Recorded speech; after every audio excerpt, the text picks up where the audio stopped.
Salut Pascal, j'espère que tu vas bien. Alors, écoute, tu nous rejoins sur cette chaîne en ta qualité d'ex-chrétien et surtout en ta qualité d'analyste de ces choses-là, parce que tu as écrit 3 livres sur le sujet. Donc, je rappelle les titres, c'est D'une vérité à l'autre, De vous à moi et Désillusion à soi. Il y en a un qui est déjà chroniqué sur la chaîne. Je mettrai un petit lien pour que les gens aillent le voir. Et puis, tu as également une chaîne YouTube de ton nom et prénom, Pascal Hubert, tout simplement, où tu fais parler justement des gens qui ont vécu au sein de l'Église, qui ont vécu parfois des choses difficiles, alors que ce soit l'endoctrinement religieux, mais ça peut être aussi des choses un peu plus graves comme les sujets qu'on va traiter aujourd'hui. Donc voilà, j'invite vraiment tout le monde à aller voir ta chaîne parce qu'elle est vraiment intéressante de ce point de vue-là.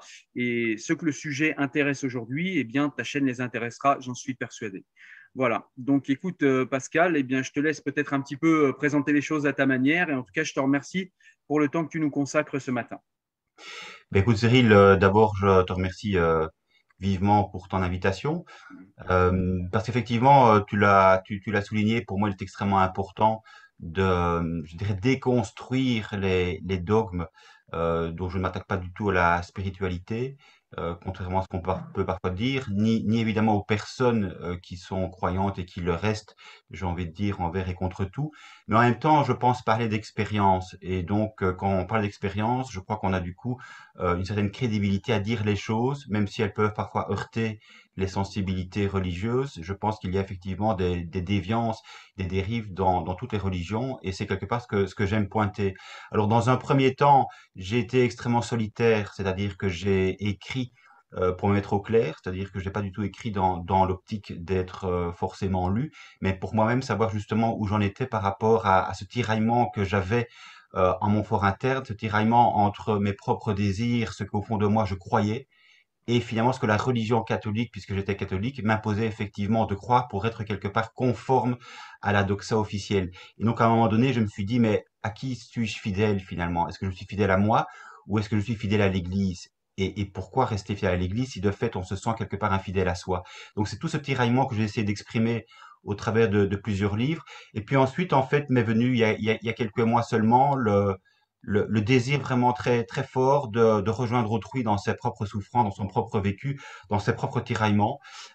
Et donc petit à petit, j'ai été effectivement en contact avec d'ex-membres de communautés et mouvements religieux catholiques à dérive sectaire et dont parfois les personnes sortent complètement cassées, abusées sexuellement, spirituellement et très souvent sortent d'une communauté sans le moindre sou.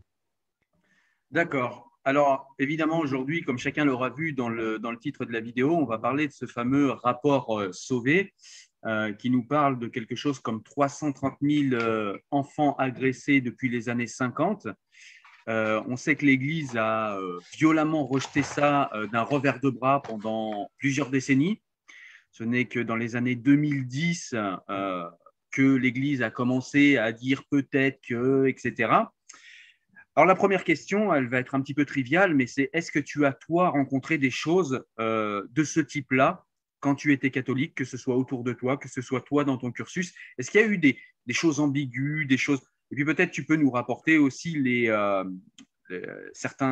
comment dire, certaines expériences des personnes que tu as interrogées, car il y en a quand même beaucoup maintenant. Oui, bah écoute, personnellement, je dirais que je n'ai en tout cas rien vu. Et moi-même, je n'ai pas été personnellement touché, abusé sexuellement par qui que ce soit du clergé, ou qui que ce soit d'ailleurs de manière générale. Mais je dirais surtout en fait que en ce qui me concerne, puis je viendrai effectivement au témoignage sur ma chaîne, mais en ce qui me concerne, je dirais que l'abus est surtout spirituel, comme j'ai déjà essayé de le dire en quelques mots. C'est-à-dire croire finalement contre ce qu'on est censé soi-même désirer croire. D'où la décroyance qui est nécessaire pour revenir à soi et finalement se connaître. Euh, Peut-être que ce que tu nous cherches à nous dire, pardon Pascal, c'est que tout simplement, dans un premier temps, on se laisse abuser en laissant son autorité sur soi-même à un tiers, en fait. Et là, en ah l'occurrence, à oui, une institution. Bien sûr, clairement, je pense évidemment que c'est toujours le même problème de l'autorité, à qui faire confiance et quelque part le clergé évidemment est tellement, je dirais, ancré dans la société civile que finalement il fait partie des meubles, j'ai envie de dire, il fait partie des consciences de l'humanité. Il a 21 siècles le christianisme, donc quelque part remettre en question quelque chose qui a 21 siècles, souvent on te le reproche en disant enfin qui es-tu? Les clercs savent mieux que toi et ça c'est vrai dans tous les domaines. On se dit voilà il a la science, il a le savoir. Et donc finalement, qui suis-je moi pour remettre cela en question? Et puis finalement, on se rend compte que le savoir qui est en réalité la théologie repose sur, pour moi, une fumisterie. C'est-à-dire que c'est purement une construction pseudo-intellectuelle, mais qui a une longue histoire dans l'Église avec des réformes, etc. Donc on voit bien que tout ça n'a rien de divin, mais en réalité est extrêmement construit. Et puis là, en fait, les dérives, moi-même, en fait, je les ai ressenties chez les autres à travers l'écriture d'un livre collectif qui s'appelle De l'emprise à la liberté. Et là, c'est des témoignages, en fait, déjà d'ex-membres de communautés. Il y avait l'Opus Dei, les Légionnaires du Christ et les Focolari. Et alors, ce livre était un livre à voix multiples. Il y a notamment une religieuse qui a participé au livre, qui est très, très au fait des dérives sectaires dans l'Église. Il y a également le Pierre Vignon qui a écrit une partie du livre. Il y avait notamment également un psychologue. Donc vraiment, plusieurs personnes qui, avec leur point de vue professionnel, ont justement mis l'accent sur les dérives et sur l'origine des dérives. Et ces témoignages m'avaient, je dirais, extrêmement touché parce que même s'ils sont anonymes dans le livre, je les ai lus intégralement et je sais effectivement qui est derrière chaque témoignage. C'est chaque fois une histoire effectivement d'emprise, spirituelle ou et sexuelle. C'est chaque fois finalement sa propre liberté que l'on met quelque part sous le tapis parce que l'autre sait mieux que soi. Et l'autre, ça peut être un fondateur, ça peut être le supérieur d'une communauté. Chaque fois, on se réfère évidemment au texte dit sacré et puis on se réfère aussi au texte du fondateur. Et donc ça, évidemment, c'est quelque chose qui est dans la vie d'un croyant, d'un religieux, d'un ex-membre d'une communauté, c'est quelque chose qui pour lui est fondateur. C'est vraiment le pilier de sa vie. Et tous les jours, on va méditer autour du même texte, tu vois. Donc c'est là au quotidien quelque part que l'emprise se met en place. Et quand on se rend compte quelque part qu'on est extrêmement mal, ben, il est déjà trop tard. On est déjà sous emprise. Ouais. Alors c'est très intéressant ce que tu nous dis parce que eh bien, cet aspect d'emprise et d'autorité dans l'Église, c'est quelque chose qui est très structuré. Et du coup, cette structure en fait pyramidale, hein, puisque c'est quand même une structure pyramidale, le catholicisme, eh bien, elle a rejeté d'un revers de bras tous ces problèmes de pédophilie pendant très longtemps. Elle a étouffé pas mal de témoignages. Ouais, d'un revers de bras, elle nous a dit non, non, ça n'existe pas, tout ça ne sont que des faits isolés, etc. Et avec le rapport Sauvé, qui est un rapport sur 3 ans, je le rappelle, qui est un travail sérieux, on peut également conseiller le livre Sodoma, qui est une enquête sur 3 ans au Vatican, qui est également très instructive à ce niveau. Mais à ton avis, on sait aujourd'hui que des gens ont protégé des pédocriminels, que des gens les ont. Voilà, on a l'évêque de Lyon alors là, ça me touche personnellement parce que mes enfants, Dieu merci, je ne les mets pas au catéchisme, mais le père Prénat exerçait dans l'école où mes enfants étaient. Donc, c'est quelque chose qui aurait pu me toucher personnellement. Et on sait que le père Prénat était connu par ce fameux évêque de Lyon comme étant un pédophile, hein, Monseigneur Barbarin, nous expliquait que, eh bien, il devait bénéficier du pardon et donc du coup ils l'ont simplement muté en fait. Et on voit clairement ici un déni, mais on voit surtout que l'autorité, c'est pour ça que je te parlais d'autorité, l'autorité religieuse chrétienne a protégé ces pédocriminels, alors que ce soit au nom du pardon, au nom de la confession, enfin du secret de la confession. Comment tu analyses tout ça, toi? Comment tu analyses cette structure qui est dans le déni et qui voudrait paraître parfaite alors qu'elle couvre des criminels? Et derrière quoi elle se cache en fait pour couvrir ces criminels-là? Ouais. Mais c'est vrai que je suis particulièrement en fait choqué par l'attitude de l'Église. J'ai l'impression en fait en entendant maintenant les évêques découvrir le rapport de la Siège, j'ai vraiment l'impression qu'ils sont censés quelque part avec les croyants et toute la société civile découvrir en même temps les propres turpitudes de leur Église. Et là quelque chose d'absolument choquant puisqu'évidemment ce qui est décrit dans le rapport c'est un problème systémique. C'est-à-dire que effectivement, les prêtres ont été couverts par la hiérarchie, ils ont été mutés parfois en restant à proximité d'autres enfants, et donc ils ont continué leur crime. Donc c'est absolument abominable, évidemment, de se limiter à dire simplement on va prier pour les victimes, ou de dire simplement nous avons honte. Pour moi, c'est encore un abus spirituel quelque part de plus, et une claque dans la figure des victimes que de s'exprimer comme ça. On aurait, je dirais, envie de leur dire simplement taisez-vous, et si réellement vous avez une once d'honnêteté, de lucidité, commencez effectivement à réparer les dégâts que vous avez faits. Et la réparation, je l'ai dit tout à l'heure, parce que la victime sort effectivement souvent sans un sou, la réparation, ça commence évidemment par une réparation financière. Il faut savoir que les victimes qui sortent de communautés, par définition complètement détruites, elles ont très souvent un suivi médical à vie, hein. Donc c'est vraiment une destruction du psychisme. Et certains, malheureusement, et dans les vidéos que j'ai faites sur ma chaîne YouTube, certaines personnes, effectivement, ont eu d'autres membres de leur famille qui se sont suicidés. Donc c'est dire, on ne rigole pas, quoi. C'est quelque chose extrêmement sérieux.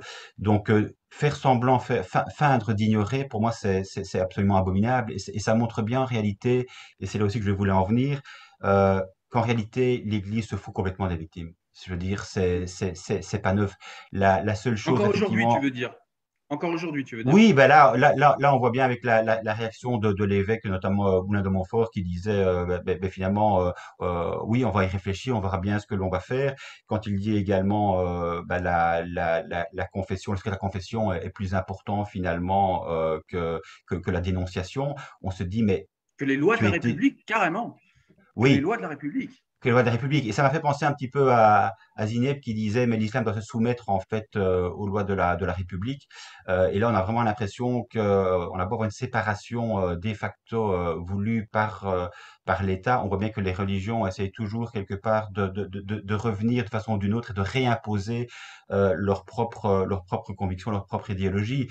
Donc voilà, moi je vois les choses comme étant simplement le désir d'une église de poursuivre effectivement l'omerta qui a toujours été la sienne au nom de sa propre réputation. C'est ça en fait, l'église veut durer. Et donc, on voit des petites réformes qui se font, notamment au sein des communautés déviantes. On revoit les statuts, on déplace une personne. Rarement, on dissout une communauté. Même déviant depuis le départ, on essaie de réformer parce qu'évidemment, il y a des personnes qui restent au sein de ce genre de communauté. Qu'est-ce qu'on en fait si on dissout? Il y a Point Cœur qui est en fait une communauté dans l'Église qui a été dissoute, mais il y a d'autres communautés, notamment les Légionnaires du Christ, où les crimes du Père Maciel sont connus. C'est un pédophile notoire maintenant, on le sait. Donc, je veux dire, c'est le cas d'école, je dirais, par excellence, et les Légionnaires du Christ n'ont pas été dissous. Donc, ils continuent avec les mêmes textes du fondateur, avec l'esprit du fondateur. Donc, je ne peux pas croire que ces communautés, en réalité, puissent être assainies de l'intérieur, alors qu'elles ont été tellement perverties, justement, de l'intérieur, avec finalement l'aval de l'Église. C'est pour ça que pour moi, euh, euh, remettre en cause les communautés, c'est bien, mais quelque part, ces communautés sont le fruit de l'Église, hein. C'est l'Église qui a enfanté ces communautés. Donc vouloir de nouveau dissocier les communautés perverses, les pervers en leur sein de l'Église elle-même, il y a là quelque chose d'extrêmement dangereux. Donc moi personnellement, je ne crois évidemment pas à la réforme de l'Église. Je pense qu'elle est foncièrement irréformable. Et quelque part, le président de la commission Sauvé, il est catholique, donc il ne va pas aussi loin, mais en même temps, il pointe l'origine des dérives. Et c'est intéressant parce qu'il dit notamment que il faudrait revoir la théologie qui est misogyne, qui est masculine et qui est asymétrique, c'est-à-dire que les femmes effectivement sont au service et les hommes sont au pouvoir. Donc en fait, c'est un discours de mâle ascendant sur des femmes qui sont censées effectivement se comporter comme la doctrine de l'Église le veut. Donc là, on voit évidemment qu'il y a c'est en complet porte-à-faux par rapport à l'émancipation de la femme dans notre société, par rapport à la modernité. Donc là, il y a quelque chose, j'ai envie de dire, d'irrécupérable, parce que si effectivement Sauvé touche là évidemment à la doctrine de l'Église, si l'Église accepte de se remettre en cause à ce niveau-là, je dirais pour moi, c'est un château de cartes. Il y a tout finalement qui s'effondre, hein. Ouais, on entend en filigrane dans ce que tu nous dis que le gros problème, bien, c'est déjà le fait de soumettre, enfin en tout cas de transférer son autorité à cette communauté qu'on appelle l'Église, parce que ça donne un ascendant et ça donne une autorité à des tiers sur nous-mêmes. Donc ça, c'est déjà l'un des problèmes. Et puis on voit que c'est quelque chose qui est vraiment bien ancré dans un patriarcat religieux qu'on connaît bien, Euh, Moi, je voulais te poser une question également, une question que beaucoup se posent. C'est que penses-tu du fait que certains nous disent le rapport Sauvé ne le dit pas. D'ailleurs, j'ai écouté M. Sauvé s'exprimer à la radio. Il disait non, à mon avis, ce n'est pas le problème, c'est le célibat des prêtres. Est-ce que le célibat des prêtres est quelque chose qui, comment dire, qui va provoquer en fait cette pédocriminalité dans le fait d'avoir une pulsion sexuelle qui est constamment réprimée. Pour moi, ça me paraît complètement ubuesque. Voilà, ne pas avoir de rapport sexuel alors que c'est un besoin physiologique, c'est comme ne pas manger, ne pas respirer. Enfin, c'est complètement idiot. Ou comme ne pas avoir de contact avec des êtres humains, c'est quelque chose qui est constitutif de nos existences et on l'interdit aux prêtres. Est-ce que selon toi, ça a quelque chose à voir avec cette épidémie de pédophilie dans l'Église? Écoute, en tout cas, effectivement, pour moi, le célibat, d'abord, évidemment, est absolument contre nature. Et je pense que le livre Sodoma a bien aussi pointé du doigt le fait que l'Église a beau, évidemment, se vouloir la reine de la moralité et avoir une doxa extrêmement stricte pour la sexualité, elle a en son sein énormément d'homosexuels. Ça, c'est déjà une chose. C'est donc plus au monde de la hiérarchie. Et puis, effectivement, j'ai envie de dire, le taux d'homosexuels est élevé. Donc, il y a là de nouveau un discours complètement abscon et j'ai envie de dire assez dégoûtant en fait, hein, où on voit effectivement un discours qui ne correspond de nouveau pas à la doxa. Maintenant, je pense que de toute façon la sexualité elle est effectivement inhérente évidemment à l'être humain. Euh, le célibat, je pense que il est de nature à faire ressortir effectivement certaines pulsions qui sont absolument ingérables. Alors à partir du moment où on n'est pas censé être homosexuel, mais qu'en même temps on a entre guillemets sous la main des enfants, je pense que là il y a de fait un risque certain de déviance.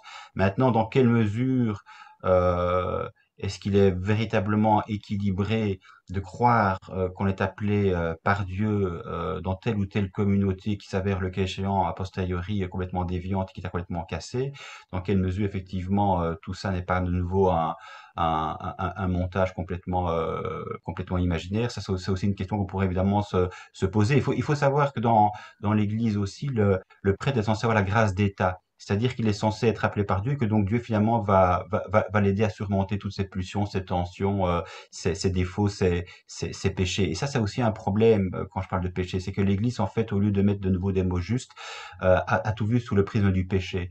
Hmm. Ce qui évidemment lui a permis de ne pas nommer les choses pour ce qu'elles sont, c'est-à-dire des crimes, et évidemment qui dit crime dit en principe dénonciation à la justice civile, par opposition évidemment à la au souci de sa propre réputation et donc l'omerta et le silence qui a été imposé en ce compris aux victimes elles-mêmes. Ouais, c'est ça, tu as raison. C'est vrai que sous le prisme du péché, on peut regrouper l'infidélité à sa femme et le viol d'un enfant. Il n'y a pas de, il y a pas de nuance, en tout cas langagière, dans les propos de l'Église. C'est vrai que Non. j'y avais pas pensé, tu as raison, c'est extrêmement interpellant. C'est-à-dire de traiter de la même manière celui qui a trompé sa femme ou celui qui fait voilà, qui fait des bêtises avec sa voisine et puis celui qui va violer un enfant. Il est traité pareil par Ouais. l'Église. Ouais. Ouais. Mais tu sais, en fait, Cyril, je voudrais quand même faire brièvement état parce que la question que tu poses est extrêmement importante et elle est extrêmement bien développée dans un livre que j'ai relu à plusieurs reprises parce qu'il est vraiment extrêmement didactique et il reprend en fait l'ensemble des points de tension qui effectivement existent dans l'Église. C'est d'ailleurs un livre qui a été écrit par deux femmes. Qui ont elles-mêmes été catholiques et donc qui connaissent très bien en fait la manière dont l'Église fonctionne. Et ce livre évidemment n'a pas été du tout bien accueilli dans l'Église catholique quand il est sorti en 2014. Et c'est seulement maintenant quelque part, je pense qu'il a toute sa place et qu'en réalité ce qui était dénoncé dans ce livre s'avère absolument réel. Et donc, pour tenir la quatrième de couverture, pour donner un peu une idée, donner l'envie justement à nos auditeurs de le lire, il dit ceci: cette enquête sans concession à travers les textes, l'histoire et les représentations symboliques déconstruit le modèle patriarcal défendu par l'Église, profondément intériorisé et encore socialement actif. Les hommes sont au pouvoir, les femmes sont au service, résument avec humour les deux auteurs. Non seulement ce système asymétrique reproduit l'inéquité et la domination du sexe masculin sur le féminin, mais il repose sur de nombreux dénis, dont celui de la sexualité, cause de scandales douloureux au sein même de l'institution. Ce livre appelle à une prise de conscience. Tant qu'un système reste infériorisant pour les femmes, il empêche l'égalité et la justice entre les personnes de progresser. Je pense que le rapport de la SIAS redit exactement la même chose et que cette fois-ci, effectivement, il est pris au sérieux par les évêques. Alors parfois on dit aussi par rapport à ce rapport de la SIAS quelque part que l'Église a fait un petit peu son mea culpa, est extrêmement courageuse en permettant cette commission indépendante. Ce qui, d'un certain point de vue, est vrai, mais quelque part, évidemment, on est quand même maintenant au XXIe siècle. On a vu effectivement que ça devenait absolument insoutenable. La société civile ne peut plus accepter. Les croyants s'en vont, certains se débaptisent. Donc, je veux dire, l'Église est clairement mise au pied du mur. Soit effectivement, elle continue et elle se casse la figure et tout le monde s'en va et elle est juste en faillite. Soit elle essaie à un moment donné de rebondir. Et c'est quelque part la société civile, évidemment, qui de nouveau comme à l'habitude, met la pression pour que l'Église enfin change son fusil d'épaule et essaye tant bien que mal de se réformer le plus possible, espérons-le. Mais enfin, on est quand même au XXIe siècle, hein, donc c'est vrai que je dirais que les dégâts, les crimes et les dérives, j'ai envie de dire, elles sont inhérentes à l'Église. Hein. Je veux dire, de nouveau, on feint de les ignorer et de les découvrir aujourd'hui, mais c'est pas neuf. Simplement, aujourd'hui, la prise de conscience dans la société est telle que l'Église ne peut plus reculer. Elle n'a plus l'ascendant, elle n'a plus le pouvoir, elle n'a plus l'autorité aujourd'hui. Donc elle doit à un moment donné se plier effectivement aux normes d'émancipation de la société et nommer ce qui est un crime est un crime. C'est ça. Alors là, on arrive à un problème qui est comment dire, qui est très important, qui est existentiel pour l'Église, j'ai envie de dire, parce que, eh bien, on voit beaucoup de chrétiens effectivement qui se débaptisent, qui partent de l'Église. On voit même des prêtres, des curés, des sœurs qui abandonnent l'Église. Mais on voit aussi beaucoup de croyants qui réclament la démission des évêques. Et il me semble que, comme tu nous l'as expliqué, la démission des évêques, ce serait simplement changer des pions pour mettre d'autres pions. Tant que la doctrine elle-même n'évolue pas, le problème restera inchangé. Donc, en fait, ce ne sont pas, selon toi, si j'ai bien compris, hein, tu me rectifieras si je Ouais. me trompe, mais ce ne sont pas forcément les hommes qui sont en cause, bien qu'il y a des hommes qui soient, comment dire, qui soient l'auteur de ces crimes et que ces hommes doivent être punis. Il y a quand même une doctrine qui, elle, peut-être favorise l'émergence de tout cela. Et si cette doctrine patriarcale dont tu nous as fait état n'est pas profondément modifiée, d'ailleurs on ne voit pas comment, hein, puisque Ève vient de la côte de l'homme, donc partie de là, il va falloir modifier la Genèse, ça paraît compliqué, mais bon, bref, si on ne modifie pas réellement la doctrine, en fait, rien ne va changer, en fait. On va simplement faire le ménage quelque temps, mettre des nouvelles têtes. On va se dire un petit peu comme un enfant pris la main dans le sac de bonbons. On va dire, écoute, c'est bon, là maintenant je suis sage, il va être sage quelques mois et puis tout va recommencer. Mais oui, mais en même temps, je comprends évidemment ceux qui veulent, ceux de l'extérieur qui veulent un changement de l'Église, tout à fait, de manière tout à fait normale, et ceux de l'intérieur qui veulent rester, mais qui voient aussi que ça devient intenable. Ils veulent des changements. Donc je comprends que forcément, ces changements ne peuvent être qu'à minima, c'est-à-dire qu'on ne peut pas demander évidemment à l'Église de se dissoudre. Les croyants ne seraient pas d'accord, et on sait que quelque part, les gens ont besoin de religion. Tu le dis toi-même évidemment aussi sur ta chaîne. C'est quelque chose de consubstantiel, je veux dire, à l'être humain. Il a besoin de se rassurer aussi. Il a besoin du salut. Il a besoin de savoir évidemment que l'Église lui propose, l'Église ou la religion lui propose une vie après la mort. Donc je veux dire, c'est ça je veux dire, le point d'achoppement majeur. C'est que si les gens étaient immortels dès aujourd'hui, je crois que tout le monde se détournerait en fait de l'Église. Qu'est-ce qu'il irait encore trouver dans une Église si ce n'est le salut? Donc ça, pour moi, c'est un problème effectivement extrêmement important. Et donc, je comprends qu'on va effectivement changer les évêques. Et je crois que c'est une bonne chose d'assainir aussi, je veux dire, de l'intérieur. Ne fût-ce que j'ai dit ad minima, même si moi, effectivement, je pense que le problème de fond, c'est effectivement la doxa. Et la doxa, pour moi, le point central qui fait tenir tout l'édifice jusque maintenant, c'est le péché originel. C'est-à-dire que le péché originel part du principe que l'être humain est foncièrement mauvais par nature, de naissance, que l'enfant qui naît doit être baptisé pour effectivement être enfant de Dieu et pouvoir être sauvé. Et puis après, effectivement, ce sont les confessions incessantes chaque fois qu'on a péché, péché véniel, mortel. Et, le Christ qui vient sur terre finalement pour nous sauver, il ressuscite le troisième jour pour montrer que conformément aux Écritures, on ressuscitera aussi. Enfin, il y a toute cette doxa absolument, je dirais, mortifère, qui, si effectivement elle tombait, ferait en sorte de nouveau que le prêtre n'aurait plus aucune autorité sur son zouaille, quoi. Enfin, je veux dire, sur le croyant. À quoi servirait encore le prêtre si effectivement tous les sacrements qu'il donne en vue du paradis s'avéraient des sacrements absolument, j'ai envie de dire, obsolètes, sans aucune réalité concrète. Et c'est vrai que pour moi, c'est quelque chose souvent qui m'érite en fait. Parfois, on me dit, mais tu as un haineux. En fait, je n'ai pas de haine par rapport aux croyants. J'ai simplement une profonde tristesse en fait. Et donc une vraie colère par rapport à ce qui nous a été mis dans le crâne. C'est ça, moi, parce que ce qui a été mis dans le crâne, je veux dire, j'y ai cru à 100%, quoi. Et donc je sais quel est le monde mental dans lequel on se retrouve, ce qu'on est censé croire et ce que ça implique dans le quotidien de nos vies par rapport aussi au reste du monde. Le reste du monde, on a beau dire, on l'aime, mais en fait il doit être sauvé. C'est-à-dire que le croyant est dans la vérité, les autres sont dans l'erreur, et donc il faudrait effectivement convertir les gens, ce qu'on appelle l'évangélisation. Ouais, ouais, je comprends, je comprends. Après, c'est vrai que tu as raison. J'ai souvent dit que les hommes ont besoin de religion et à mon avis, ils ont besoin de croire, hein, puisque, voilà, pour les raisons que j'ai déjà données, je ne vais pas les répéter. Euh, mais est-ce qu'on ne peut pas aujourd'hui peut-être se dire que, eh bien, on peut aller vers des croyances, vers une église qui serait un peu plus adulte, et peut-être s'affranchir de certains textes théologiques qui sont plus tenables aujourd'hui. Parce que si évidemment, j'ai toujours dit, et c'est vrai, et je le maintiens, que les hommes ont, à mon sens, besoin de croire, parce que tout le monde n'est pas capable de former sa propre éthique par soi-même. Si pour moi, un peuple philosophe serait ce qu'il y a de mieux, c'est pour moi pas possible encore dans l'état actuel de l'avancement de nos civilisations.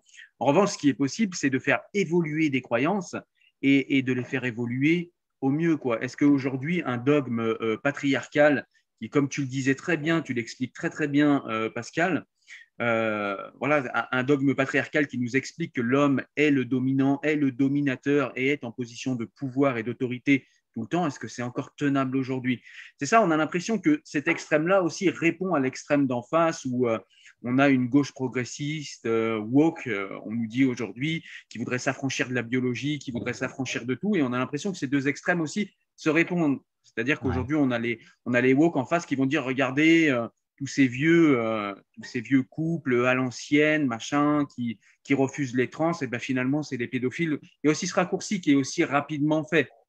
Euh, donc voilà, ouais, ma question suivante, ce serait est-ce qu'on on peut pas faire évoluer la théologie de l'Église peut-être dans l'histoire, est-ce que toi, tu as vu ce genre d'évolution? Est-ce que c'est déjà arrivé à l'Église? Alors, on sait qu'elle a déjà évolué, hein, tout à chacun, même sans avoir étudié, mais est-ce que l'Église a évolué dans ses proportions? Est-ce qu'elle est capable, en fait, de véritablement avoir une interprétation complètement différente de ces textes de base? Est-ce que c'est quelque chose qui est possible pour l'Église de réinterpréter ses piliers? Ah, ben ça, c'est de bonnes questions, Cyril. Mais c'est évidemment toute la question. Et c'est évidemment là, évidemment, qu'on voit qu'actuellement, c'est en train de tirailler. Bon, et là, on parle de l'Église de France parce qu'évidemment, il y a eu le rapport en France. Hein. Il y a évidemment aussi toute l'évolution éventuellement dans les pays d'Afrique et là où évidemment la doxa est encore beaucoup plus prégnante, les gens quelque part beaucoup moins au fait de ce que la doxa peut avoir de mortifère. Donc, il y a ça aussi. Maintenant, quand je t'entendais me poser la question, je me dis honnêtement, pour les croyants qui souhaitent effectivement rester dans l'Église et dans une Église plus égalitaire, je dirais quelque part que le salut viendra des femmes. C'est-à-dire que je crois réellement il y a des femmes qui veulent rester dans l'Église, qui veulent effectivement faire des changements dans l'Église, qui veulent le cas échéant être évêques, qui veulent être prêtres, qui veulent prendre leur part aussi du coup dans les offices du dimanche, dans le fait de donner les sacrements, la confession, etc. Et donc je pense que là effectivement c'est une voie d'avenir, c'est-à-dire que l'Église n'a plus le choix de toute façon. Elle va devoir de plus en plus laisser une place à la femme à égalité, c'est-à-dire dans toutes les sphères de pouvoir et plus simplement au service là où elle a été reléguée jusque maintenant. Et donc ça, je pense il y a réellement une prise de conscience aussi parmi les croyants que ce qui paraissait absolument hérétique à l'époque devient absolument orthodoxe aujourd'hui parce que ce n'est plus tenable d'avoir comme ça une asymétrie alors que la société civile a évolué et qu'elle a évolué évidemment pour le mieux-être des femmes, pour leur égalité, pour quelque chose qui paraît avec le recul absolument normal, même si ça a paru absolument, absolument impossible à penser. Effectivement, je suis d'accord avec toi. C'est vrai que le fait qu'il y ait plus de femmes à l'intérieur de l'Église va pouvoir donner, comme on le voit en islam, une réinterprétation théologique plus féminine et peut-être faire évoluer justement ces piliers dont on parlait. C'est vrai, tu as raison. Je voudrais revenir un petit moment sur le secret de la confession. Tu en as parlé un petit moment où on a cet évêque qui nous a dit que la confession était au-dessus des lois de la République. Moi, naïvement, je suis français, je pensais vivre en pays laïque et je pensais que les lois de la République s'appliquaient non seulement sur tous, mais s'appliquaient au-dessus de tout. Et on apprend aujourd'hui, pour moi, perso, c'est une découverte. Hein. Pour toi, je sais que non, mais pour moi, c'est une découverte. C'est-à-dire qu'on a des gens qui accueillent des confessions criminelles qui ne vont pas à la police. C'est ce qu'on appelle dans la société civile non-assistance à personne en danger. Ouais. Et on a des gens qui institutionnalisent ça et qui nous expliquent que, en fait, cela ne doit pas changer, cela ne doit pas être modifié. Et en fait, j'ai eu des interrogations, c'est quand voilà, suite à cette polémique, beaucoup ont dit oui, mais si on n'a plus le secret de la confession, qu'est-ce qu'il nous reste? Est-ce la question, je veux dire, est-ce la question, je veux dire, est-ce que voilà, en fait, la question que je voudrais te poser, c'est est-ce que l'Église peut se substituer en fait à la société civile et au travail de police, tout simplement? Est-ce qu'à un moment, on peut se dire que ce n'est pas au prêtre de décider si le pardon est donné ou pas, si la personne est absoute ou pas, si la personne est pardonnée ou pas? C'est à la société civile, c'est à la justice de faire ce travail. Et par le secret de la confession, par le flou juridique qu'il y a autour du secret de la confession, j'ai l'impression que eh bien, les prêtres s'arrogent encore un droit qui me paraît trop important pour eux, c'est-à-dire c'est le droit de rendre Mhm. justice dans le temporel alors qu'ils n'ont pas à s'en occuper. Qu'est-ce que tu penses de cela, toi, Pascal? Mais d'abord, je pense que ces personnes-là sont complètement hors sol, de nouveau, se dire qu'elles n'ont pas, elles ne sont pas en phase avec, avec l'humain, et ce que l'humain peut avoir de fragile quand effectivement il était complètement détruit par un clerc. Le secret de la confession, en fait, il n'est pas au-dessus des lois civiles. Il doit être exactement en phase avec ce que la société civile nous propose par rapport au secret professionnel. C'est-à-dire que le secret professionnel est effectivement une réalité, mais dans certains cas, on peut violer le secret professionnel précisément parce qu'il y a une valeur supérieure à défendre. Et la valeur supérieure à défendre, c'est évident, c'est clair, c'est l'intégrité physique de la personne. Le pardon, j'ai envie de dire honnêtement, moi évidemment, je m'en fous complètement du pardon. Moi, ce qui m'importe, c'est de savoir comment toi, être humain qui a connaissance d'un fait extrêmement grave, comment tu vas te comporter par rapport à cette victime que tu sais qui est en train de souffrir et qui risque effectivement de ressouffrir à nouveau si tu ne dénonces pas la personne qui est en face de toi. Voilà. Et si la personne ne vient plus se confesser, qu'est-ce que ça va changer? Je veux dire, une personne qui est pédophile, on sait très bien que c'est pas parce qu'elle reçoit l'absolution que subitement dans son fort interne, sa substance même, je dirais, de pédophile va subitement être modifiée de nouveau par la grâce de Dieu. Je crois qu'il y a ça aussi en fait dans l'Église trop longtemps, c'est que de nouveau, euh, c'est là évidemment qu'on voit je dirais la vacuité de ce qui est en train de se passer. On a l'impression que quelque part il y a un acte magique qui a été posé par Ouais. le prêtre. Tous tes péchés sont pardonnés et maintenant en fait tu as reçu à nouveau la virginité, la grâce de te conformer à la volonté de Dieu et donc tu ne vas plus pécher. C'est absurde de dire. Et là, évidemment, de nouveau, ça montre bien que l'Église n'est pas en face simplement avec la psychologie. Elle a nié tout un pan en fait de l'histoire, de la réalité de l'être humain. Et donc, à un moment donné, elle doit bien se rendre compte que tout ce qu'elle a cru comme étant sacré, ben, finalement, ça ne tient pas la route, quoi. Je veux dire, c'est comme la prière. On a bien vu que la prière, on dit la prière c'est important, etc., et le droit chemin, etc. Mais je veux dire, par temps de Covid, il vaut mieux effectivement avoir des gestes barrières, etc., que de continuer à prier. Et ça, je crois que l'Église l'a très bien compris. Lourde à fermer ses portes. Les bénitiers ont été ont aussi été vidés de leurs eaux, les églises ont fermé, le temps effectivement qu'on trouve des solutions acceptables pour tous. Donc de nouveau, à un moment donné, il faut qu'il y ait il faut qu'il y ait un déclic, quoi. Il faut que les gens se réapproprient leur propre existence en se disant quelque part, on a trop longtemps été berné par le clergé, et ce qui l'a permis, je pense que c'est deux choses, quoi. Il y a deux mamelles à la religion pour moi. Il y a l'ignorance, Ça, c'est vraiment plus on raisonne, plus on réfléchit, plus on creuse, plus on a un esprit critique, plus on est lucide sur des réalités, et plus à ce moment-là, on reprend possession de soi. Il y a des choses qu'on n'accepte absolument plus, parce que de nouveau, on serait infidèle à soi-même, et l'autorité de l'Église entre en porte-à-faux. Il y a la peur. Je pense que si il n'y avait pas la peur de l'enfer, la peur du quotidien, on ne serait pas là à s'informer jour après jour, de savoir ce que la presse catholique pense, ce que le pape pense, ce que les évêques pensent, ce que les clercs pensent. On se dirait ce qu'ils pensent, c'est leur problème. Moi, je pense par moi-même, je suis assez grand. Ouais, c'est vrai. Et puis ces fameuses confessions magiques, c'est encore un moyen qu'ont les prêtres, les évêques et toute la structure de l'Église de se mettre au-dessus de la mêlée et d'avoir un ascendant sur les autres, puisqu'ils ont pouvoir de délivrer le pardon, rendez-vous compte. Et évidemment, les gens y croient par une forte ignorance, on est bien d'accord là-dessus. Oui, Tu as... et pour Dis-moi, dis-moi. rebondir, Cyril, c'est vrai que on a bien vu évidemment aussi au moment où les églises ont dû fermer, on a bien vu de quelle manière le clergé a réagi, c'est-à-dire qu'il essaie de donner des alternatives, des messes télévisées, presque des drive-in, où finalement on se retrouve comme dans sa voiture au cinéma, parce que le clergé sait très bien évidemment que quelque part le croyant peut parfaitement se passer de l'église, et que quelque part le déconditionnement il vient quand?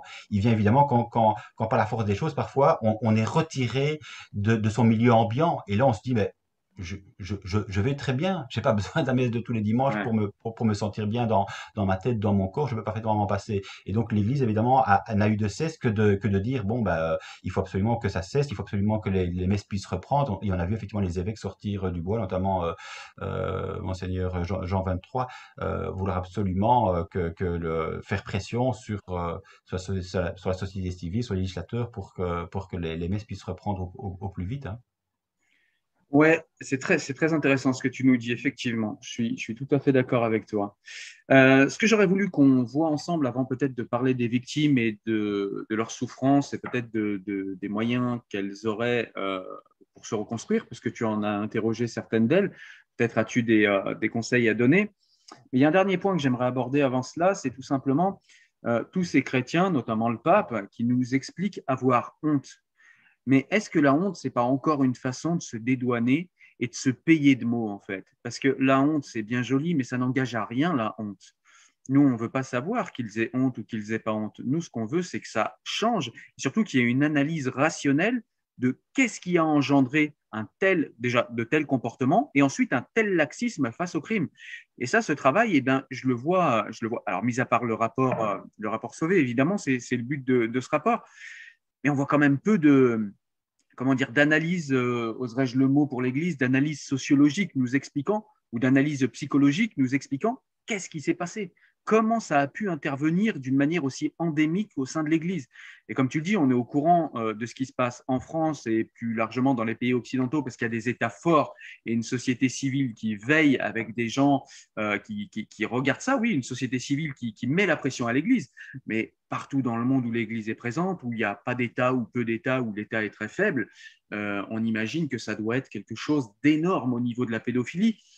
Et c'est vrai qu'on est encore là dans des condamnations, c'est-à-dire on a honte, il faut qu'on change, c'est pas bien, c'est pas beau, c'est pas joli, l'Église est déshonorée, etc.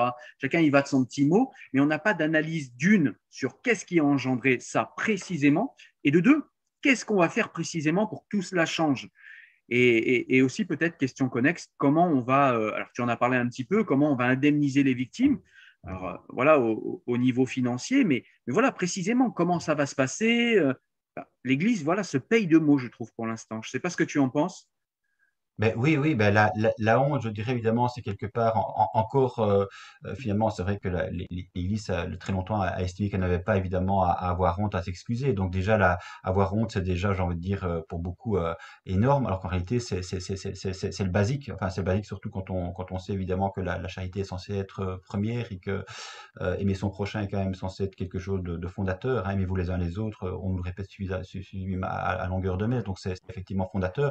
Mais c'est vrai que tu as raison, le pape a honte, mais de nouveau, je l'ai dit tout à l'heure, il sait très bien ce qui se passe dans son église, ou alors le commun des mortels, c'est mieux que lui, ce qui serait vraiment problématique.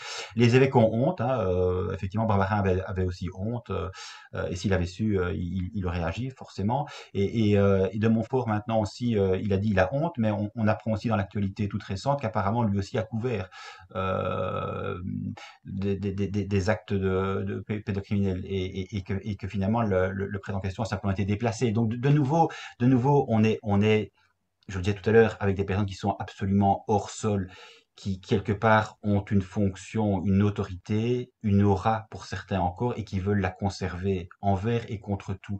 Et donc mettre un genou à terre, c'est déjà, c'est trop leur demander, quoi. Il faut absolument qu'ils gardent leur autorité. Et donc là, de nouveau, c'est par rapport à des choses bien réelles, évidemment, que l'on voit le gouffre entre ce qu'ils sont censés représenter et ce qu'ils sont. Ils sont censés représenter le Christ, hein, c'est pas rien pour un catholique. Et là, en fait, il représente ce qu'il y a de plus dans la société, quoi. Ça me fait souvent penser au Bon Samaritain. Hein, c'est quelque chose aussi. C'est un magnifique texte, en fait, le Bon Samaritain. Il y a quelqu'un qui est au bord du chemin et il y a notamment un prêtre qui passe par là et qui détourne la tête et donc il passe son chemin.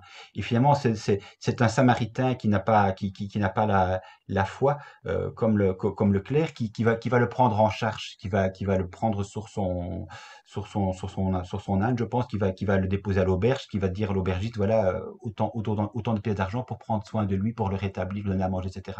Et on voit finalement que bah oui, c'est finalement quelqu'un qui ne croit pas, ou qui ne croit pas comme les autres, qui est finalement le plus humain. Et ici, par rapport à l'Église, j'ai vraiment le sentiment que c'est vraiment ça qui se passe, quoi. Mais le gros problème pour moi, et ça c'est un point aussi que je voulais souligner, parce que beaucoup de personnes restent dans l'Église, en réalité parce qu'ils continuent malgré tout à penser qu'elle peut se réformer, parce que pour eux, c'est indéniable, et ça c'est, j'ai envie de dire, pour le coup, irréformable, c'est l'Église du Christ. Mm. C'est-à-dire que tant que l'on a la conviction que cette Église, elle a été voulue par le Christ, quitter l'Église, c'est trahir le Christ. Et donc là, de nouveau, pour moi, évidemment, c'est une doxa qui elle-même a été mise en place par l'Église. Donc l'Église, évidemment, est patriarcale, elle a mis en place une doctrine, et dans sa doctrine, évidemment, il y a ce point fondateur, qui est non seulement le péché originel, mais qui est le fait que cette Église-là a été voulue par le Christ. Et que donc, même si effectivement l'Église est infidèle, le Christ reste fidèle envers et contre tout à cette Église-là. Il continue à marcher avec l'Église, il continue à vouloir la sauver. Et donc pour un catholique, évidemment, quitter l'Église, c'est pas possible, quoi. Il y a quelque chose là il y aurait vraiment un véritable déclic à avoir. Et moi-même, très longtemps, ça a été toutes les questions en fait que les catholiques se posent, je me les suis posées en fort interne, quoi. Je veux dire, moi-même, je me suis dit, mais c'est l'Église de Christ, etc. Enfin, je veux dire, j'ai été à la messe dimanche après dimanche, j'ai été catéchiste, j'ai évangélisé dans les rues de mon université. Donc, je veux dire, tout ça, je sais. Donc, la déconstruction est extrêmement lente. Et un des points les plus sensibles, c'est justement ça. Parce que finalement, ça revient à dire tout ce que tu as cru dans ta vie, tout ce qui a été fondateur pour toi jour après jour, tu es en train de dire que tout était faux. Tu es en train de déconstruire tout et de finalement mettre tout ça à la poubelle. Et alors, la plupart, évidemment, te diront, mais Pascal, ou d'autres personnes qui font le même chemin que moi, diront, mais Pascal, tu jettes le bébé avec l'eau du bain. Ça, c'est Mm. un grand classique aussi, c'est-à-dire que il y a du bon et toi, en fait, tu rejettes tout, donc tu trahis effectivement ta vocation de baptiser finalement. Ouais, ouais, c'est vrai, effectivement. Je suis vraiment dans la même analyse que toi, mais moi, évidemment, du côté de l'islam. Alors, je renvoie Ouais. évidemment nos téléspectateurs vers les nombreuses vidéos qu'on a fait ensemble. Hein. Je mettrai les liens ici où tu expliques justement, toi, comment tu as cheminé pour pouvoir sortir de l'église et comment tu es retourné à toi-même et comment ça peut être un chemin aussi douloureux que finalement salvateur au final, quand on fait les comptes. C'est vrai que ça, en tout cas dans ton expérience, c'est ce que moi j'ai ressenti, c'est-à-dire beaucoup de difficultés, de douleurs, de remise en question pour au final quelque chose qui est tellement grand que ça valait la peine. Oui, c'est ça. Et c'est aussi le fait quelque part, je pense que on n'adhère pas par hasard non plus à telle ou telle croyance. Outre le fait évidemment que souvent on a la croyance de son pays, de sa région, de sa culture, de sa famille, ce qui est comme déjà à mon sens problématique, c'est-à-dire qu'on devrait se questionner pourquoi est-ce que je crois ce que je crois. Est-ce que ça me vient de Dieu ou bien est-ce que simplement effectivement à mon insu ça m'a été enseigné tout enfant et donc du coup j'ai grandi là-dedans et ça me paraît tellement du coup évident, naturel. Donc ça, ce serait effectivement à questionner. Mais je crois que souvent, on se raccroche aussi à quelque chose parce que quelque part en soi il y a une faille. J'ai vu ça beaucoup en fait avec les personnes que j'ai interrogées dans le cadre des vidéos. Souvent il y a un grand désir de perfection. C'est souvent à l'adolescence que les gens sont happés par telle ou telle communauté ou quelqu'un de savant qui est autorité dit mais je crois que tu es appelé, tu as vraiment un grand désir de Dieu, etc. En fait, il n'y a pas forcément un grand désir de Dieu. Je crois qu'il y a un grand désir de bien faire, comme tout adolescent qui a tout à découvrir, mais qui en même temps est extrêmement instable affectivement. Et pour peu que la famille soit dysfonctionnelle, on se dit, ben, je vais pouvoir me rattraper et vivre quelque chose d'incroyable dans la religion. C'est une sorte de rédemption aussi pour certains, la religion. Et donc, ça m'a vraiment frappé. En fait, très souvent, j'entendais toutes ces personnes qui disaient, oui, mais j'avais un grand désir, puis il y avait il y avait des manques en moi, je ne savais pas comment combler ce manque, et donc finalement la religion est comme venue à leur secours. Et je voudrais, si tu me le permets, parce que je crois que c'est vraiment pour moi un point fondamental, Cavana en fait que j'aime beaucoup. Il a, Avec il a, plaisir. il a un style très particulier, mais en même temps, il sait de quoi il parle. C'est-à-dire que lui a été catholique et donc s'il parle parfois à coups de boutoir, c'est parce qu'effectivement, il a subi, je dirais, dans la chair la religion et ici la religion catholique. Et donc dans Lettre ouverte au cul béni, il dit notamment ceci, c'est par thématique en fait que ce livre est écrit. Et il y a une thématique notamment qui porte le titre suivant, la maladie infantile de civilisation. Il est à peu près impossible qu'un individu imprégné dès sa tendre enfance de la Bible, des évangiles, du Coran ou de tout autre message sacré énonçant sur toute chose la vérité révélée par Dieu lui-même, une fois pour toutes, ait la tête suffisamment libre et le jugement disponible pour pouvoir se livrer avec une objectivité totale à l'étude de la nature, y compris de la psychologie humaine. Les livres dits sacrés sont l'éteignoir, l'étouffoir de la raison, la source des fanatismes et des résignations, la référence des charlatans. Quiconque a été élevé religieusement sera suspect toute sa vie, car les impressions reçues pendant l'enfance, les prêtres le savent bien, s'impriment très fort dans l'inconscient. Et c'est ça en fait, ça s'imprime dans l'inconscient, d'où la difficulté, même quand on a conscience de dysfonctionnement, la difficulté en fait de se dire mais ce que je pense, je peux vraiment le penser quoi, sans que la pensée ne soit à chaque fois parasitée parce qu'on nous a en fait donné comme doctrine à croire. Il y a là vraiment un véritable combat intérieur. On pense en réalité, en vivant ce combat, on pense que c'est le combat de la foi. C'est la tentation, dit-on parfois, la tentation du diable. En réalité, non, c'est simplement le besoin d'être soi-même et de se respecter à nouveau. Alors souvent, effectivement, dans l'Église, pour rejoindre ce que tu dis, enfin, pas que dans l'Église, dans toutes les religions, le diable est un malin, le diable est assimilé au savoir et à la réflexion. Et à cela, eh ben, le conseil que je peux modestement donner, c'est peut-être d'imposer à tout cela le doute cartésien et de lire Descartes. Et ça va permettre peut-être de remettre en question au moins une fois dans sa vie tout ce qu'on a accepté et ingéré sans se poser de questions, tout simplement parce qu'on n'avait pas l'âge pour le faire et pas les moyens cognitifs et intellectuels pour le faire. Mhm. J'aimerais qu'on passe, si tu le veux bien maintenant, Pascal, à une autre partie de la vidéo, c'est la partie souffrance des personnes, parce que c'est quand même des personnes qui ont été agressées, parce que c'est quand même le cœur de l'affaire. Et peut-être, si on a le temps, parler aussi un petit peu de réparation.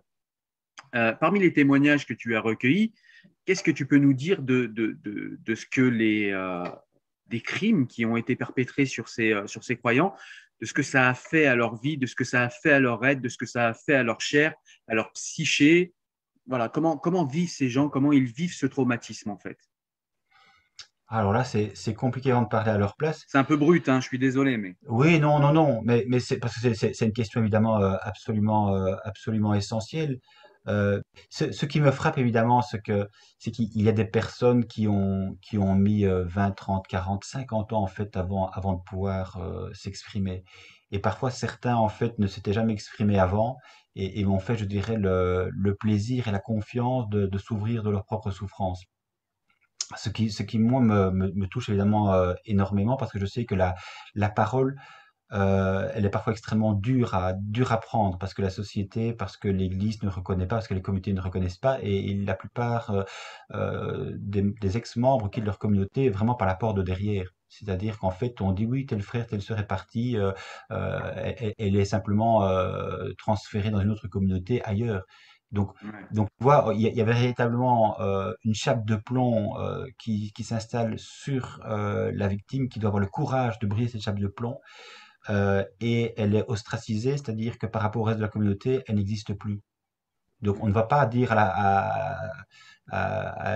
reste de la communauté que tel frère ou telle sœur est parti parce qu'en fait, c'était devenu impossible et qu'il était en grande souffrance. Là aussi, on va cacher la vérité. Ce qui ne fait évidemment que rajouter à la détresse de la personne. Et je pense que plus évidemment, de nouveau, on y a cru, et plus il est dur de décroire, et que c'est une réelle souffrance psychique aussi, indépendamment des abus sexuels que telle ou telle personne a pu subir dans sa communauté ou dans son mouvement d'église.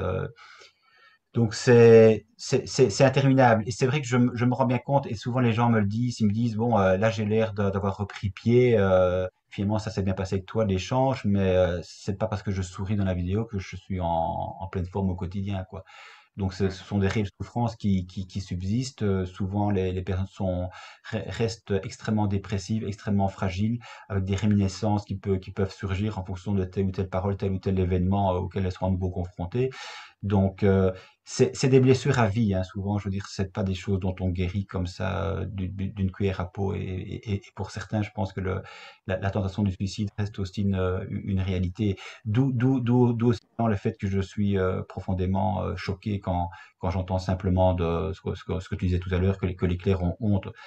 On s'en fout de leur honte, quoi. Je veux dire, ce qui est important, c'est qu'elles se rendent compte des dégâts qu'elles ont commis, pas forcément directement, mais en laissant ce système perdurer, puisqu'on parle bien effectivement d'un système mortifère et d'un mécanisme systémique. Il y a d'autres documentaires qui l'ont déjà dit avant, hein, donc il a fallu vraiment y aller pas à pas, et chaque fois c'était mais non, mais ça c'était civil, mais non c'est un athée, mais non c'est un incroyant, il complote contre l'Église, etc. Avant que l'Église n'accepte d'ouvrir ses archives, n'accepte effectivement de dire les choses telles qu'elles sont, il a fallu un temps considérable, quoi. Et c'est pas pour rien, du coup, que les victimes ont aussi mis un temps considérable avant d'oser prendre la parole. Oui, c'est vrai qu'on dit souvent que pour qu'une personne s'autorise à parler, il faut que la société soit dans la capacité d'écoute. Très souvent, on a des sociétés qui sont dans l'incapacité de cette écoute. Et tu as raison, dans une micro-société où tout le monde est religieux, eh bien, j'imagine que la capacité d'écoute est encore plus faible. Donc, ça fait des gens qui vont se terrer dans le silence. Et c'est personnellement ce que j'aime beaucoup dans ta chaîne, c'est que tu conjures ce silence, c'est-à-dire que tu autorises à la parole et à la parole publique. Et je me doute, même si je ne peux pas l'imaginer, mais je me doute par empathie du courage qu'il faut à ces gens pour prendre la parole en public. Ouais. Et le fait que tu sois là pour les y aider, bah c'est quelque chose que je trouve vraiment, pour moi, c'est quelque chose qui est vraiment vital, quoi. On a besoin de ça. Il faut libérer la parole parce que, eh bien, par la parole, on arrive à imposer des réalités, à montrer des souffrances et à montrer aux yeux de la société ce qu'elle veut considérer comme tabou et à montrer à l'Église ce qu'elle veut, comme tu le disais tout à l'heure, garder sous une chape de plomb et mettre sous le tapis. Voilà. Donc ça, c'est quelque chose qui est qui vraiment, je trouve, est un travail très important et très intéressant que tu fais sur ta chaîne. Ce Oui, que j'aurais ben, voulu savoir aussi, pardon, vas-y. non, je t'en prie, mais c'est vrai que la parole est fondatrice évidemment pour tout être humain, et les personnes qui témoignent, je pense, essentiellement pour deux raisons. D'abord parce qu'elles se rendent compte que oser prendre la parole en public, c'est véritablement pour elles libérateur, puisqu'elles ont été mutiques très souvent pendant très longtemps, où elles ont dit les choses par bribes, mais n'ont pas été crues, n'ont pas été entendues. Et le simple fait de pouvoir l'exprimer, le verbaliser, prendre conscience de ce qu'elles ont vécu aussi dans le cadre d'un échange bienveillant, c'est toute la maïotique, hein, le fait de s'exprimer, c'est mettre en mots, c'est être entendu. Et du coup, quand moi je l'entends, je repose une question qui du coup permet à la personne d'aller aussi plus loin dans sa réflexion, dans sa prise de conscience de ce qu'elle a vécu. Donc elles le font évidemment pour elle, dans un premier temps, mais elles le font évidemment aussi très souvent pour les autres, c'est-à-dire je sais ce que tu as vécu, j'ai subi, et donc toi aussi à ton tour, ose prendre la parole comme je le fais. Et ça c'est capital dans leur cheminement qui est du coup double, c'est aider aussi autrui à prendre à son tour la parole. Et si on avait quelqu'un qui était dans ce cas-là qui avait subi ces traumatismes et qui était dans la souffrance, mis à part prendre contact avec toi et essayer de parler avec toi de ces choses-là, et peut-être en public, mais peut-être aussi en privé, qu'est-ce qu'on pourrait conseiller à ces personnes-là pour essayer de maintenir la tête hors de l'eau et non pas guérir, parce que tu l'as dit, on ne guérit pas de ces choses-là, mais en tout cas continuer à trouver un but et trouver quelques plaisirs à la vie. Ah ben, je pense il faut prendre les moyens psychologiques qui sont à notre disposition. Je veux dire, c'est une souffrance qui n'est pas de l'ordre de la trahison à un Dieu qui serait en surplomb, une église qui serait en surplomb. C'est vraiment une trahison par rapport à soi. C'est un vrai trauma. Et comme tous les traumas, ça se soigne effectivement, je dirais, sur un plan psychologique. D'abord, une réelle prise de conscience que ce qu'on a vécu, on n'aurait pas dû le vivre, que c'est réellement notre histoire et que pour autant le passé avec ce qu'il est peut être dépassé. C'est-à-dire on peut effectivement se faire aider par des personnes compétentes, hein, que ce soit des psychiatres ou des psychologues. Je pense qu'il faut là, il y a peut-être aussi un passage à faire, c'est de reconnaître qu'effectivement par soi-même on ne peut pas s'en sortir, que la prière ne va pas non plus nous aider à nous en sortir, que la confession non plus, mais que de fait on va faire comme n'importe quel être humain qui est en souffrance, on va prendre contact avec d'autres êtres humains qui pour le coup eux ont la compétence nécessaire pour prendre en charge notre souffrance. Je pense qu'on est nombreux et parmi ceux que j'ai entendus, ils sont aussi nombreux à avoir eu besoin d'un appui, d'un suivi psychologique, d'où l'importance justement de la prise en charge financière de ce suivi parce que ça coûte de l'argent. Effectivement, c'est vrai. Et dernier point que je voudrais aborder avec toi, Pascal, si tu le permets, c'est le point, j'en ai vu autour de moi, alors je pense que tu as peut-être, tu nous diras, mais je pense que tu as peut-être vu ce genre de cas aussi. J'ai vu de nombreux enfants qui ont été violés. Alors, je l'ai vu dans des rapports, mais pour le coup, il y en a un également dans ma ville, j'en parlais. C'est d'ailleurs la personne qui a lancé l'alerte sur le père Prénat, qui nous expliquait que eh bien, ses parents ont couvert le prêtre.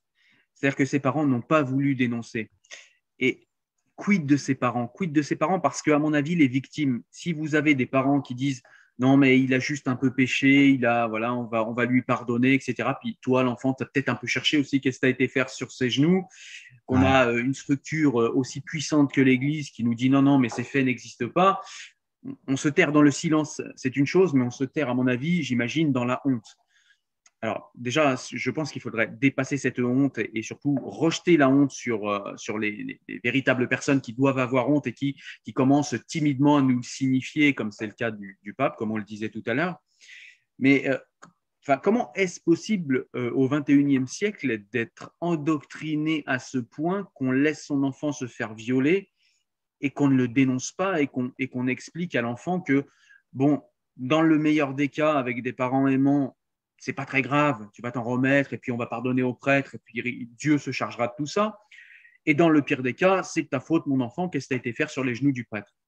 Mhm. Vraiment, j'ai du mal à comprendre cela. Je sais pas si. Alors, je sais qu'on en a déjà parlé, c'est tout l'aveuglement des croyances, etc. Mais comment ça peut aller jusque-là? C'est vraiment quelque chose que j'ai du mal à comprendre. Ouais.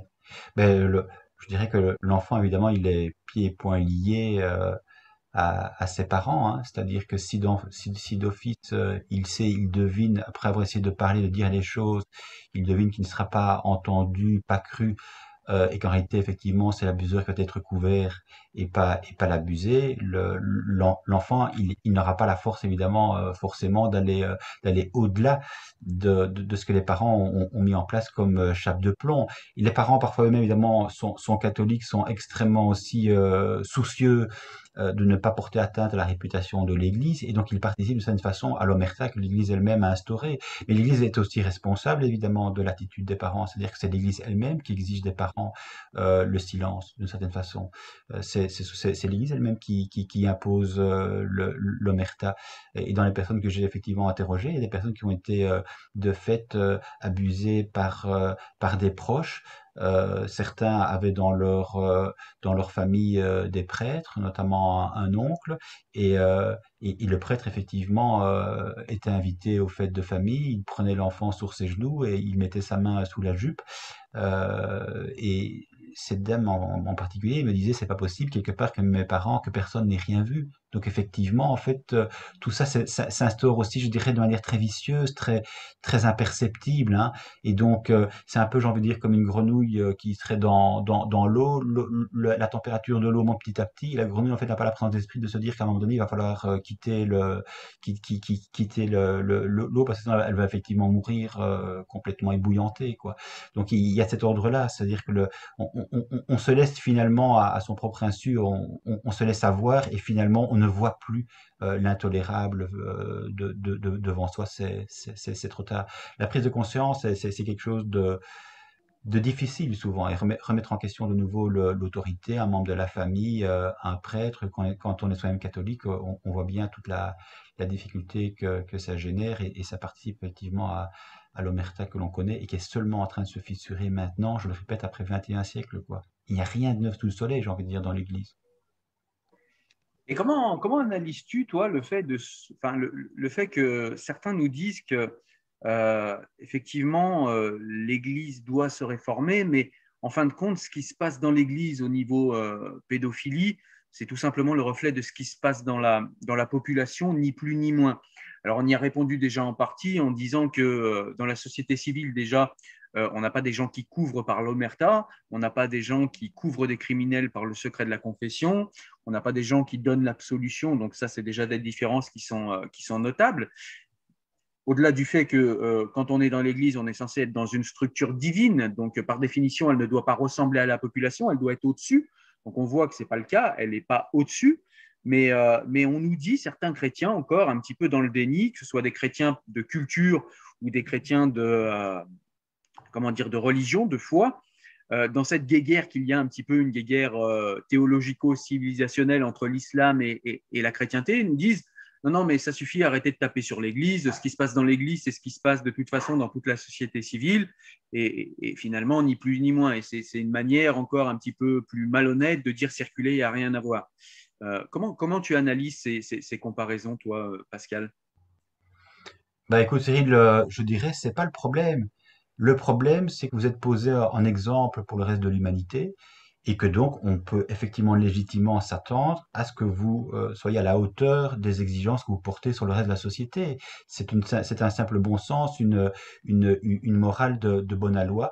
On ne touche pas l'intégrité physique d'un enfant. D'ailleurs, Jésus dit laissez venir à moi les petits enfants. C'est-à-dire que ressemblez-leur. Ressemblez-leur, ça veut dire soyez comme eux, innocents, purs, ouverts, et pas évidemment, si jamais vous avez commis un crime à leur égard, surtout taisez-vous en mon nom. Donc là, je pense, et il y a beaucoup de victimes qui sont justement, ça rajoute une couche, je dirais, à leur souffrance, c'est le fait que elles étaient là au nom de Dieu et que l'Église effectivement prêche au nom de Dieu, au nom d'une loi divine. Et ça, pour eux, évidemment, le scandale, la difficulté de faire la part des choses est encore beaucoup plus compliquée. D'où le fait, à mon sens, ça c'est mon point de vue, que malgré les crimes commis, beaucoup continuent encore à rester dans l'Église, tellement cette Église, effectivement, est prégnante au niveau de l'inconscient, je l'ai dit tout à l'heure. Donc, l'Église, c'est une chose. Là, il s'agit effectivement d'éradiquer la pédocriminalité au sein de l'Église. Le pape aime bien dire cela, même s'il a honte. Il a quand même dit à un moment donné tolérance zéro. Bon, tolérance zéro, c'est autre chose que des mots de nouveau. C'est vraiment tolérance zéro et ça passe effectivement par des actes. Que ça existe également dans la société, c'est un autre débat, c'est un autre problème, c'est une autre réalité. Et l'un n'exclut pas l'autre. Il faut effectivement faire en sorte que la pédocriminalité soit éradiquée dans tous les milieux, que ce soit le sport, la culture, l'enseignement, dans les familles, bien sûr, dans les familles, bien sûr. Mais ce sont tous des tabous qui doivent à un moment donné sauter et il faut effectivement résoudre le problème à bras le corps. Mais dire simplement ça existe ailleurs, donc laissez-nous tranquilles, c'est juste une abomination de plus. C'est juste montrer une fois encore qu'on n'a absolument rien compris au problème et qu'on n'est pas prêt finalement à assainir le problème qui existe au sein de sa propre famille, c'est-à-dire sa propre église. D'accord. Et effectivement, de toute façon, ceux qui disent que voilà, il y en a encore qui cherchent, tu sais, le complot dont tu parlais tout à l'heure, il y en a qui cherchent à détruire l'Église, etc., etc. Alors aujourd'hui, ce sont plus les démons, ce seraient les musulmans, ce seraient les laïcs, ce seraient les athées, ce seraient les francs-maçons. Bref, il y a toujours des ennemis de l'Église. Oui, Mais le premier ennemi de l'Église, il me semble, dans cette affaire, c'est l'Église elle-même. Si elle n'avait pas couvert des crimes, eh bien l'Église n'aurait pas l'aura criminelle, en tout cas c'est comme ça que moi je le ressens, n'aurait pas l'aura criminelle qu'elle a aujourd'hui. En tout cas, Pascal, je te remercie d'avoir répondu à toutes ces questions qui étaient difficiles. En tout cas, pour moi, j'ai trouvé que c'était difficile à aborder. Tu y as répondu avec beaucoup de sagesse, beaucoup de calme, comme à ton habitude, et j'aime beaucoup ça, avec beaucoup de pertinence également. J'encourage évidemment tout le monde à aller, tous ceux qui nous regardent, à aller sur ta chaîne parce qu'ils vont voir de véritables témoignages, peut-être beaucoup plus, enfin c'est sûr même, hein, puisque vous allez passer 1 heure et demie, voire 2 heures parfois à cela, mais ils vont voir des témoignages vraiment dans le détail et des choses qui sont intéressantes pour se rendre compte de ce qu'est la souffrance d'une personne, pas forcément qui a subi le traumatisme du viol ou de la pédophilie, mais de gens qui sont enfermés dans des croyances et qui décident un jour d'en sortir. Donc ça, c'est hyper intéressant.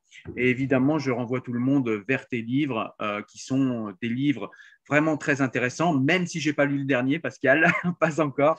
Mais en tout cas, moi, j'ai beaucoup aimé Des illusions à soi, parce que je trouve que rien que le titre, en fait, résume tout le livre. C'est-à-dire que voilà, on est dans une illusion réconfortante des religions, et on revient vers ce qui compte, c'est-à-dire la fidélité à soi et à soi-même, et on déconstruit toutes nos illusions pour arriver à soi-même. Et ça, je trouve que c'est le, comment dire, c'est le mouvement que tout le monde devrait faire au moins une fois dans sa vie. Et j'ai trouvé ce livre hyper courageux. Et encore une fois, merci pour tout ça, Pascal.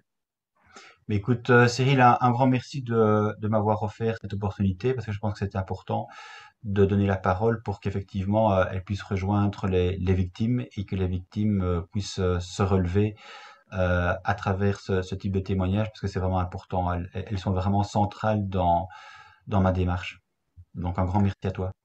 Merci pour tout. À bientôt, Pascal. À bientôt. Au revoir. Au revoir.